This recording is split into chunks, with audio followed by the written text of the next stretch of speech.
నుంచి ఏదైనా యాక్సిడెంట్ ద్వారా తీసేస్తే దాన్ని డిసెబిలిటీ అంటాం. సో 5 are disabled and అందులో 2 partially invalid. తలకి దెబ్బ తగ్గడం వల్ల వాళ్ళు ఇంకా ఏమీ చేయలేదన్నమాట. సో దీనికోసమని సుప్రీంకోర్టులో ప్రజా ప్రయోజన వ్యాజ్యం, పబ్లిక్ ఇంట్రెస్ట్ లిటిగేషన్ అంటారు, అది ఫైల్ చేశారు. సో ఎందుకు ఇంతమంది చనిపోతున్నారు, సో మనం దీని మీద ఏదో ఒక యాక్షన్ తీసుకోండి, చాలా మంది ప్రాణాలు ఇదైపోతున్నాయి కదా అని చెప్పి ఆయన సుప్రీంకోర్టులో రిట్ ఫైల్ చేశారు. Like this public interest litigation file చేస్తే then supreme court has passed orders. Hereafter there will be zero tolerance. ఎవరిని ఉపేక్షించారనమాట. హెల్మెట్ లేకుండా బయట తిరిగితే మనమే ధరించాలా, మన వెనకలుండే వాళ్ళు ధరించిన అవసరం లేదా అంటే మన వెనకలుండే వాళ్ళు ధరించాలి. 4 సంవత్సరాలు పైబడిన పిల్లాళ్ళు, 4 సంవత్సరాల నుంచి పిల్లలకి కూడా 4 సంవత్సరాల నుంచి హెల్మెట్ వేసుకుని తీసుకెళ్ళాలి. మన వెనకల కూర్చున్న వాళ్ళకి కూడా హెల్మెట్ ఉండాలి. మనం ధరించే హెల్మెట్ ఎలాంటిదై ఉండాలి, ISI సర్టిఫైడ్ అయి ఉండాలి. అలాగే దాని వెయిట్ 1.2 kgs అయి ఉండాలి.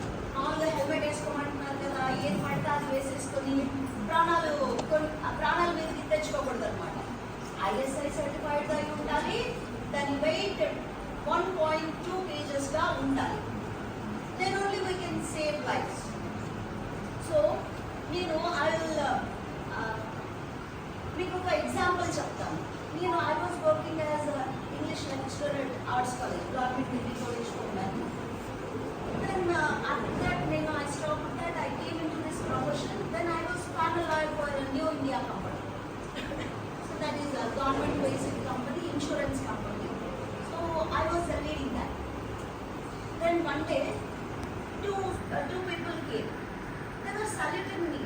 Why these people are saluting me like this? They said that they are my students and both ఇద్దరికి కూడా ఈ థై వరకు ఆంపుటేట్ చేసి ఉన్నారు.